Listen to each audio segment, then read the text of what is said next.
Have you ever felt truly alone in a library after hours? The comforting silence of bookshelves can quickly transform into an oppressive stillness, every creak and shuffle magnified until it feels like something, or someone, is watching you. What happens when that stillness becomes alive? If you've ever wondered what it's like to work the night shift in a library, let me tell you, some stories are better left unread. For years, I thought libraries were the safest places in the world. They're havens for knowledge, where the most dangerous thing is losing track of time in a good book. That belief shattered during my brief stint as a night shift librarian.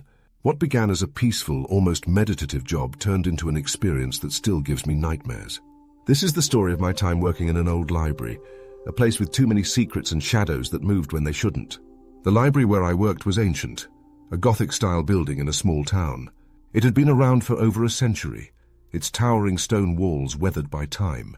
The floors creaked underfoot, and the musty scent of old books filled every corner. During the day, it was bustling with life. Students hunched over desks, retirees flipping through newspapers, parents whispering stories to their kids.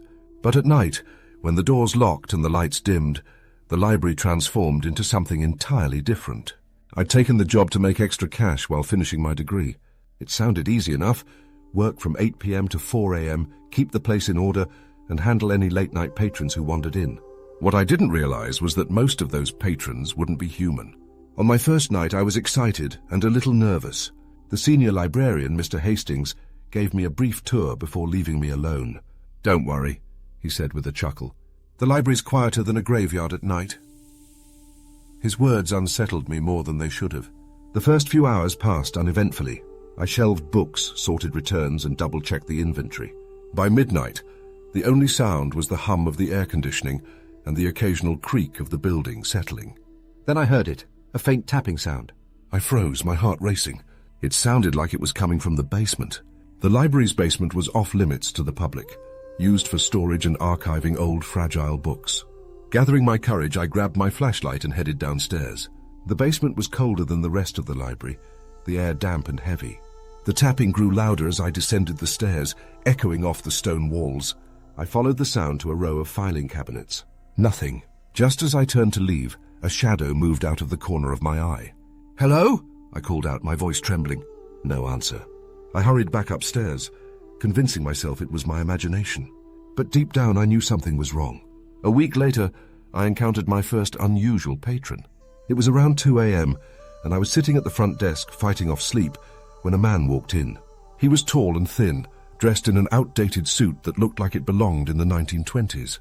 His face was pale, almost waxy, and his eyes seemed to sink into his skull. "May I help you?" I asked, trying to sound professional. He didn't respond, just pointed toward the back of the library where the history section was located. "Of course," I said, watching as he glided down the aisle. Something about him didn't sit right. I waited a few minutes, then decided to check on him. But when I reached the history section, he was gone. There were no footsteps, no sound of the heavy front door opening or closing. It was as if he'd vanished into thin air. Things escalated about a month into the job. I was doing my usual rounds when I noticed a book sitting on one of the study tables.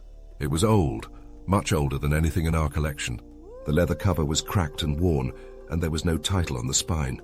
Curious, I opened it. The pages were filled with handwritten text in a language I couldn't recognize. The handwriting was jagged, almost frantic, and the ink seemed to shimmer in the dim light.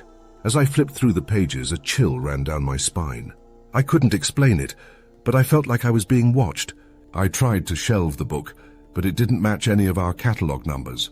Frustrated, I left it on the desk, planning to ask Mr. Hastings about it the next day. When I returned to the desk an hour later, the book was gone. One night around 3 a.m., I was locking up the reading room when I saw her. She was standing outside, her face pressed against the glass. Her hair was long and tangled, her eyes wide and unblinking. She didn't move, didn't blink, just stared at me.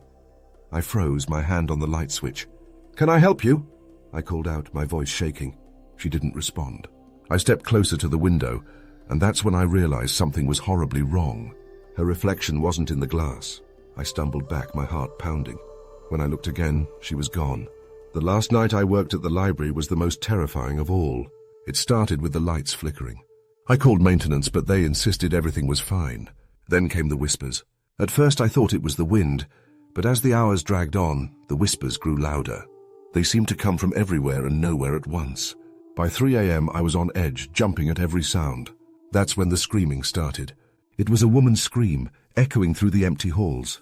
I grabbed my flashlight and ran toward the sound, my heart racing. The scream led me to the basement. Against my better judgment, I descended the stairs, the beam of my flashlight trembling in my hand. At the bottom of the stairs, the air was icy cold. The scream had stopped, replaced by a low, guttural growl. I turned the corner and saw her, the woman from the window. She was crouched in the corner, her hair hanging in her face. When she looked up, her eyes were empty sockets, and her mouth twisted into an unnatural grin. "Leave," she hissed, her voice echoing in my head. I didn't need to be told twice. I bolted up the stairs and out of the library, not stopping until I was safely in my car. I quit the next day, leaving behind my last paycheck and any sense of closure. To this day, I don't know what I experienced in that library. Was it haunted, cursed, or was I simply losing my mind? All I know is that I'll never set foot in that place again. And if you ever find yourself in an old library late at night, remember, some stories aren't meant to be read, and some doors should stay closed.